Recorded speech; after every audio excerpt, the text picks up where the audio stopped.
Hello and welcome to the Two White Mana Podcast. I'm Ian. And I'm Patrick. And today we're going to talk about a very controversial topic, proxies.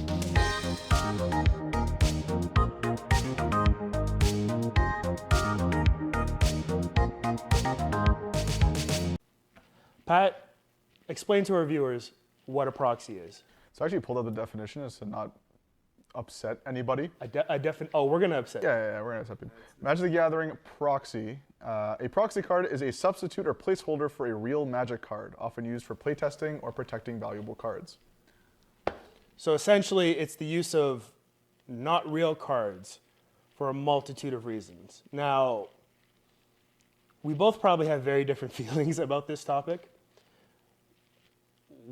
Let's just start with, why would somebody proxy cards over using real ones? What are some of the reasons?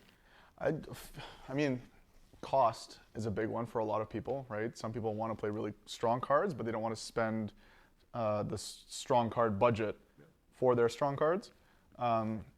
Another reason, and I don't know how widespread this is, but playtesting is a big one. So let's say you build a deck, the deck's fairly expensive, and you don't really know whether or not you want to invest in it.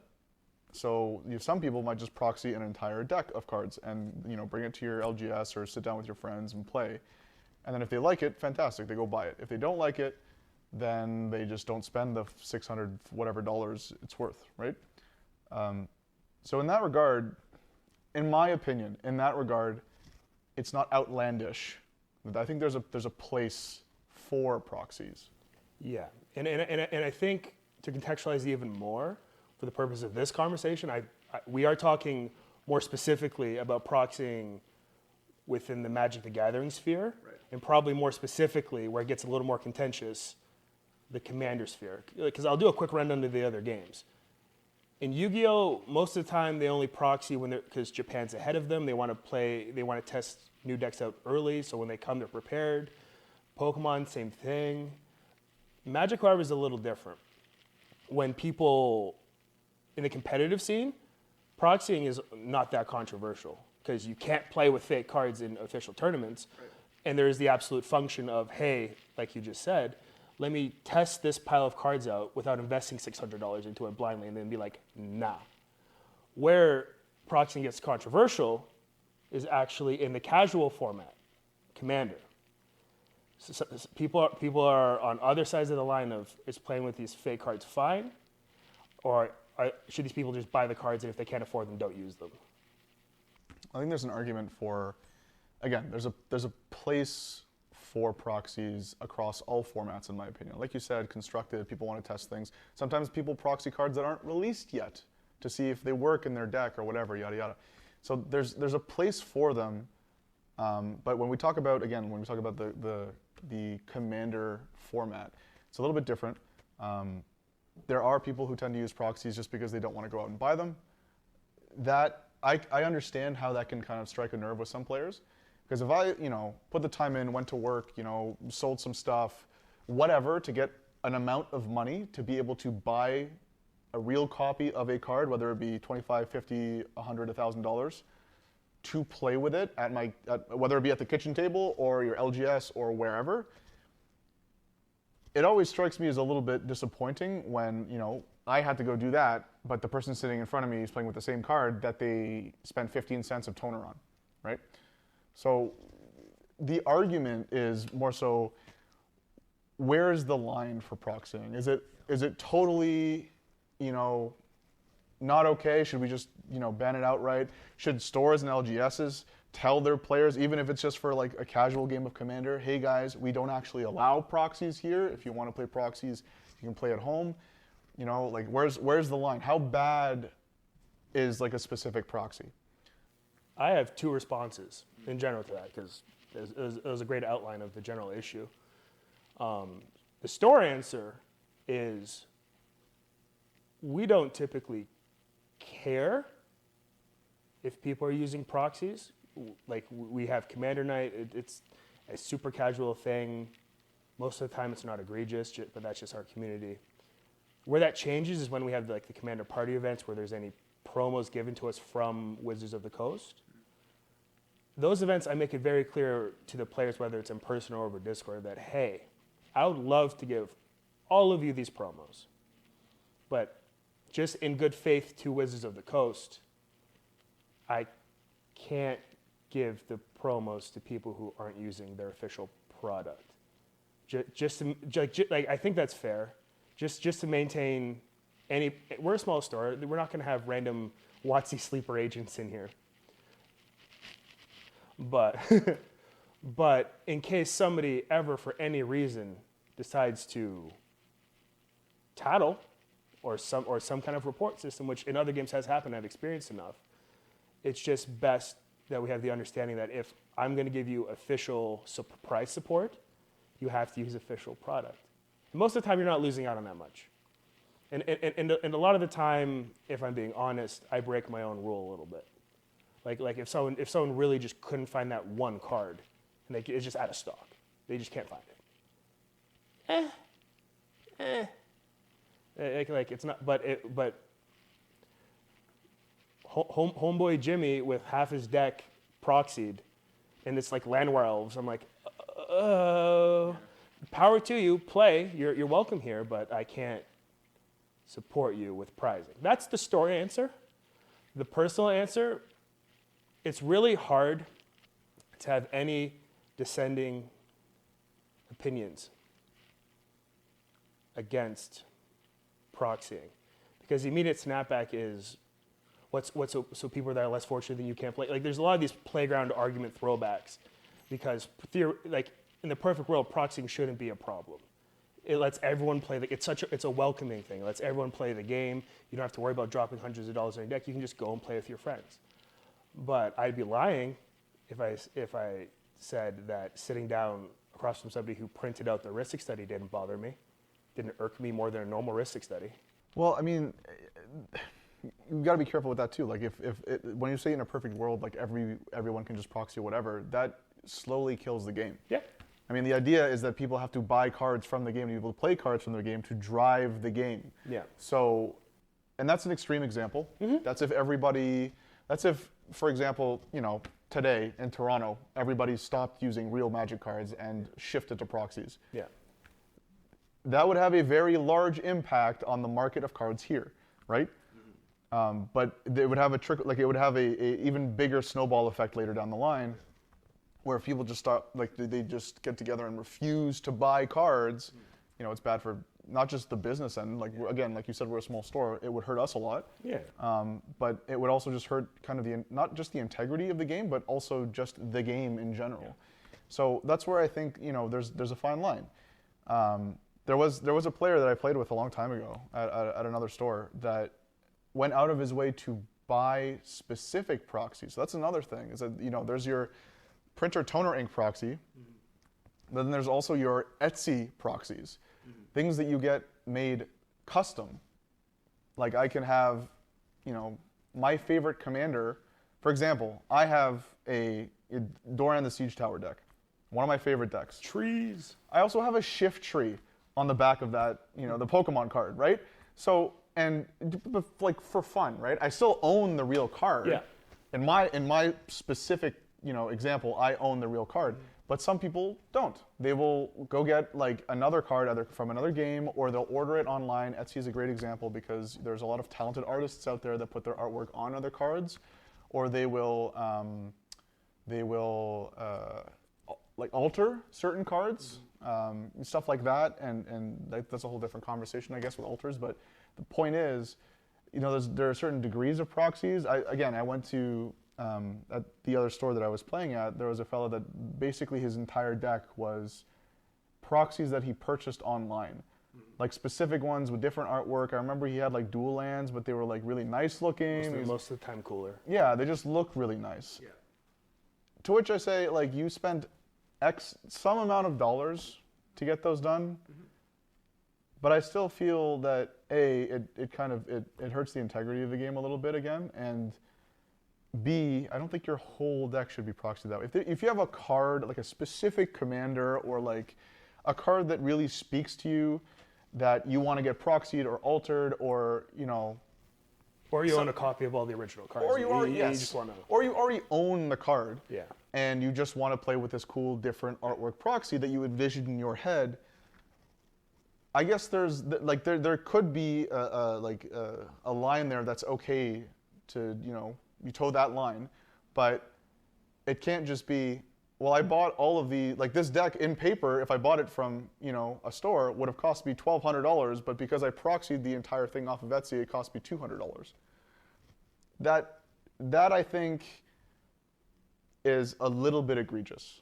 I think there's a line or a certain threshold of where people should be able to proxy, and there are certain reasons why I think proxies are okay and they're not okay. I think in general we're in the same boat. As you were saying that stuff, I was like reevaluating because I've done a lot of soul searching on the topic. In the last 30 seconds? In the last 30 seconds. and I could never really find why the concept of proxy bothers me so much because it's so simple and benign. But I think it's an effort thing. Like again, I'm not for a full proxy deck where you don't own any of the cards. I think that's too far. But like, if we found some arbitrary percentage that we'd be okay with, call it 30% of your deck is proxy, arbitrary number. I think I'd be completely fine with it if it was Etsy, I'm gonna call it Etsy Plus, like higher quality proxies. I personally, if I built my deck and I took all the effort to gather the cards, build it, spend the money, construct it, and have it ready for on game day, game night, wherever, I don't want to sit across from Timmy, who is Xeroxed or printed his whole thing. Like I think that's where it gets me. Like black and white printed it and then put it over a card. Yeah, this is from Wizards of the Staples. Like Wizards of the Staples. I think that's where it gets divisive for me. Like it's mainly an effort thing. Because I've seen some cool proxies. I've used proxies in my life. Like my Anafenza deck. I didn't have one randomly. Had the rest of the deck, but like people wanted to play. Hey guys, my commander's a proxy. It's in the mail. Whatever. I played with it. But I think the biggest problem, I think in general, proxies are fine. But like you were saying, there is a line where it becomes not fine. Like for me, a whole thing is in general, I'm not a big fan of proxying cards that are really unnecessary. If you're, and this is a combo, this is a hybrid problem. This is part proxying, part reading the room badly. If you're proxying dual lands and then playing at not a dual land powered table, what are you doing? Nobody needs to proxy dual lands, in my opinion. I actually agree with that. There are many cards in Magic that I think obviously optimize your deck, but they do not make it necessary for you to play. Mm-hmm. There's somebody that was somebody that I knew that was fairly new to the game, but they had money. They were well off, so they bought the cards that they liked, except when it came to their mana base. Like their mana base, they showed me a bicolor deck, and it had like 4 or 5 lands out of like the 37 or whatever that you run, that tapped for two colors of mana. Everything else was like a basic. But then you look at the rest of his deck, and he had like borderless foil Force of Negation and like a Force of Will and like expensive cards. An old Mana Crypt. And like just expensive cards. Yeah. So it wasn't a question of like, if he really wanted to, I guess he could buy an Underground Sea. But like, do you really need to? Is that necessary for the game? No. Is proxying that card in your deck going to give you some crazy advantage into winning? Also no. Mm-hmm. Having said that, I do not think it is beneficial for the health of the game for you to come to a table and be like, hey guys, I proxied, like I own all the cards except for these like 6 that are worth collectively $4,000. Yeah. Oops. It's a little egregious. I think on the other end of that though, if you just have a normal commander deck and you play I'm going to go back to the number system. I know we've changed, but if you have like a power level 6 or 7, a true 7, not a 7. My deck's a 7. My deck's a 7. If you have a power level 7 and your friends magically want to play CDH, proxy it. Just if you're playing with your friends and you're going up to, you just want to play all out and go to that CDH level, that 10 out of 10, proxy the cards, but keep it enclosed. Well, it's ironic and funny that you say that, because CEDH is probably the one place where you would not want to proxy cards, especially if you're taking those CEDH decks to like real events. Yeah. CEDH is the only actual version of EDH, well, one of the only versions of EDH where there are sanctioned Wizards of the Coast events. So you do need, like, you can't take a proxy into a CEDH event, but that's true for everything. But I'm talking CEDH with your friends. With the boys. Yeah. But at that, so I guess that boils down to like kitchen table rules though. Yeah. So like, let's say with CEDH or otherwise, like if your friends sit down and none of them care that you're using proxies, who gives a crap, right? Yeah. Like they just do whatever you feel, your friends are okay with. If you're at home and you're with your friends, there's no like, this conversation is moot. But this is really more so for like the idea of you're going out, you're going to an LGS, you're not only playing with your friends, or you're not only playing with people who know you. Sometimes using proxies makes a bad first impression. Yep. Not everybody is a huge fan of the notion of, well, hey, again, like, hey, I have to go, work really hard for the cards that I bought to play specifically, and you show up and you like printed them. There's also like a notion of there's a specific feel to playing with proxies versus a feel of playing with real cards. And this could just be me. I don't actually know, because I haven't had this conversation too often, but there's something about playing with real cards that's just different than playing with proxies. Just tickles your brain properly. It's the equivalent of like playing an N64 game on an N64 versus emulating it on your computer.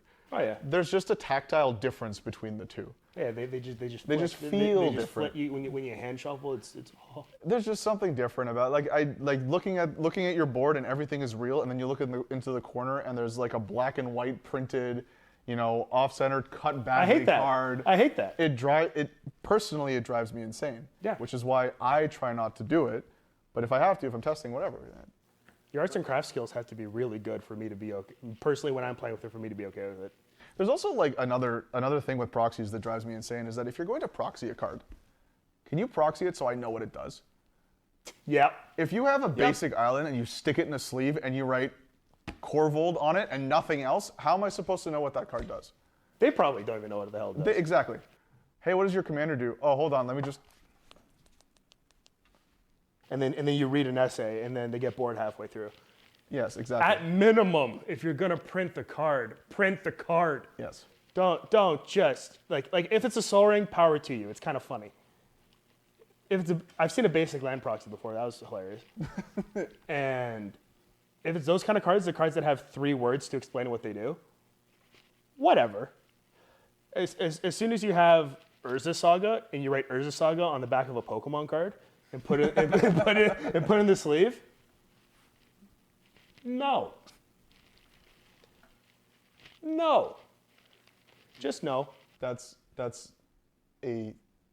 I think is like the extreme of like the aggressiveness of proxies that I've seen, and that is absolutely always a no for me. Even if you are trying to still figure out whether or not you want to buy that card, even if you are just testing it out for whatever reason, if the people you are playing with don't know what it does, or they cannot read it to figure out what it does, it's not even a proxy. It's a piece of paper that you scribbled on, right? A proxy is supposed to represent as a substitute for a card, meaning I should be able to tell what it does by looking at it to some extent. I've seen, like on this topic, another thing, I've seen some people doing Universes Beyond, but from home, where I've seen people before Final Fantasy was even announced with their stupid Final Fantasy cards where they write, my Corvold is whatever weeaboo character. Yeah. And then they have the effect. And I look at the card, it has the effect of Corvold, but I'm like, what is that supposed to be? Because like on Universes Beyond cards, if they do that, they say the fake name. They say the new name, but then the old name under it, so you remember. People will do that without the reminder text. I'm okay to see the anime girl in the maid dress be Kenrith. I'm accepting. Power to you. But like, I got to know it's a Kenrith. That's the minimum. I think that's like another. And it can't be sticky. Yeah. Okay.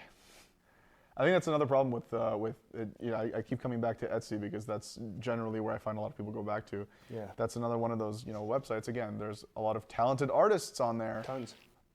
And they make like these the artworks for these cards that have nothing to do with the card. Yep. So it's impossible to actually, you know, visualize what it does. So every so often you have to like look over or like, oh, what's that again? Pick it up. Oh, it's your commander. Put it back down. It's also like to an extent, but not really. You're kind of misrepresenting your board state. I don't know if your commander is out or not. I don't know I know what your commander's supposed to look like. Yeah. I don't know what that is. Yep. But, you know, just transparency when you're playing is important, and the ability to be able to convey to everyone at the table, you know, what you are doing and what the cards you are playing is incredibly important. There was a guy that I played with once that said he was playing an Izzet deck, so a blue-red deck, and he had a basic plains sleeved in it as a proxy to represent another card. And I looked at him and I said, what? No. Capital N, no. No. Because you are effectively using another magic card to proxy a different magic card. Oh, I had somebody try to tell me a Landwar Elf was a Birds of Paradise, and I just, you know, Homer, Bart. That's another thing you can't do. Hey, this, I don't know, this Aegis turtle is actually force of will. Yes. You can see because I Sharpied it. Yeah, exactly. Yeah, the Or Stormcrow. didn't. The Stormcrow is actually a force of will. Yeah, joke's on you, idiot. Like the biggest, like, and that's actually become more of a problem. I've become more accepting of proxying in general. Like even the gray printed cards, I've become more accepting of it because you have to. And again, it is good for people to get in the game, not drop a whole bunch of money, figure out if they actually like stuff before they do it. There's a whole bunch of positives to proxying, but it's got at least in our area, in our stuff, it's gotten to the point where people have full decks of characters that have nothing to do with Magic, which we're getting to naturally anyway, with Universes Beyond stuff, but that's a different thing. But like, I don't need to see Blood Moon with boobs. And you'll get these cards that don't even have any life form on them. And it's like, they turn into somebody's favorite My Hero Academia character. Again, the art most of the time is cool as hell. But I need to know what the card is at minimum. Yeah. And I'm not even going to start talking about the cards where they do all that art and erase the name of the card, or cover the name of the card. So it's just bland piece of cardboard. Oh, this Gojo, this is my smothering tithe. I'm like, nope, no it's not. Nope, it's a basic island. You know why? Because I said so. No. That's the thing. No. No. And I think we agree on that. It's like if you're going to represent a card, again, if it's going to be a proxy, it's going to be a substitute, and a substitute means I need to know what it does, right? No Blood Moon with boobs. No Blood Moon with, yeah, but like also no basic lands sleeved in a deck, and then you tell me it's whatever it is that you think it is. I think the same player had a basic forest like as something else, and I'm like, no, like what? That guy's just a war criminal. I mean, like, listen. Jail, straight to jail, immediately to jail. I do not play with that individual anymore. Good. But like the idea, you know, it doesn't take 2 seconds to take a Sharpie, and I'm not for defacing Magic the Gathering cards, but I am. It's a basic island or a basic swamp or whatever. You take a Sharpie, you write down the commander, you write down a small blurb on what it's supposed to do and the mana cost, and if it's a creature, power toughness, call it a day. We're not sponsored, but there are plenty of dry erase-based tokens that you can get that serve for fantastic proxies. You can draw it right on the dry erase card, and you can stick it in the sleeve, and it will save you the trouble of defacing a basic land. I'm almost for them just using their phone. Just bring up the commander on your phone. It's better than using faceless card, and I have to guess then what that card is supposed to represent. Yeah. Using a Plains as anything but a Plains is an affront to Garfield himself. Oh, but like to bring it all together, I think in general proxying is, and will probably continue to be something that is supposed to be a positive, useful tool for competitive Magic players and casual Magic players alike to introduce people into the hobby and to some degrees keep them in the hobby because stuff is getting more expensive. It's harder to find certain cards, especially when we're talking about in a Canadian market. We're in a Canadian market where there's just per capita less stuff. And then during right now where we have to talk about maybe getting stuff from over the border, like I can understand for certain things. Like proxying in general is a positive thing, but with like most things, positive loopholes you give to people, most of the time they take it a little far. There's advantages to be taken everywhere, right? There's advantages to be taken anywhere, and as human beings, we naturally want to push it if it means saving us any form of trouble, financial or whatever else. So I think proxying in general, other than that, is a positive thing. Store-wise, I've never really felt that it has taken away from sales. Neither have I. I've seen people with like 30 proxies in their commander deck that will still buy their like 3 packs or whatever. But I feel like that depends on the community, obviously. Yeah. Oh, yeah. It's very specific. We have a great community. Yeah, we're very lucky to have a community that is willing to there's players that come in that have proxies, and the first thing they do before they sit down is say, hey, do you have this card so I can take my proxy out of my sleeve and stick it in, and then I can play with the real card. Yeah, they act. I watch a lot of them. They actively hunt the cards. But it's a very positive thing. I don't feel very. I don't really take up a pitchfork about it. Some stores take up a pitchfork about it because we're a store that doesn't charge a sitting fee. I think those are gross. And we're a store that's not really going to come after you for using a proxy. We're very lenient because we just want to have the best time and have as many people as possible, as many new people as possible. I feel like we truly love the game. There's other stores who maybe don't charge that seating fee but really need them to financially support that might take up arms or really prohibit these proxies because they see it as a deterrent from sales. I do see how that comes together. I don't agree with it, but I do see how some stores, I do understand, just like how I understand that proxies are good for some people, I understand from the certain stores' perspective how they might see it as a detriment. I mean, different strokes, right? Different people will have different, ideologies around the proxy thing. Different players will have a different ideology about the proxy thing. I think at the end of the day, it's just common it's just using your judgment and figuring out where is it okay to kind of, proxy. When is it reasonable to show up at a table with a card that is not a real Magic the Gathering card, represents a different one, and playing with it and not upsetting anybody. At the end of the day, you ask the people that you're playing with, hey, I have some proxies in my deck, is that okay? If it's not okay with everybody, then unfortunately you won't be able to play that deck. You can make your case, you can say, hey, I'd like to test this deck, it has proxies in it. I don't know if I want to shell out the cash for it right now. A lot of people are cool about it. Generally, the Magic the Gathering community is very accepting of players. Proxies are not. At the end of the day, they just want people to play with, right? We just want to build a community. We want more Magic players to come in and enjoy playing the game. So, as long as everybody is on board with you using proxies, then it's totally fine. Obviously, it's just on you to kind of know that not everybody will be okay with that. And even if after pleading your case, they still do not want to play around with somebody who's playing with proxies, then unfortunately you either have to use a different deck or find another group of players or a pod that will be. I think it's important to have these kind of conversations because I feel like there is there was a stigma against proxies, and now there's almost a stigma against people who don't like proxies. Like me myself, who personally I'm a little not the biggest fan of them. I feel, other than in this environment, I feel like I have to keep those opinions to myself. I'm scared of my throat being jumped down. Well, in this day and age, it's kind of hard to have an opinion on anything, but you should anyway. It's not. Yeah. Right. So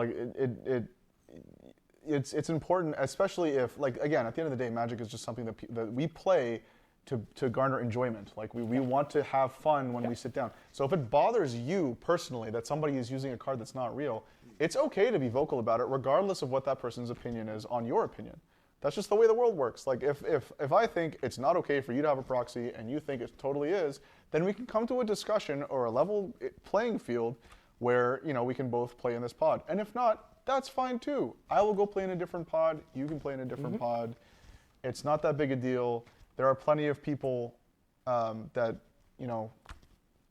are fine with just playing with the like-minded people that they want to play with, and that's fine.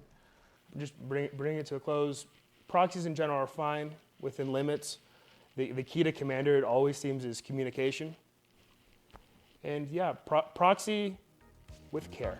I believe we are tapped out on that topic. Thank you all for watching.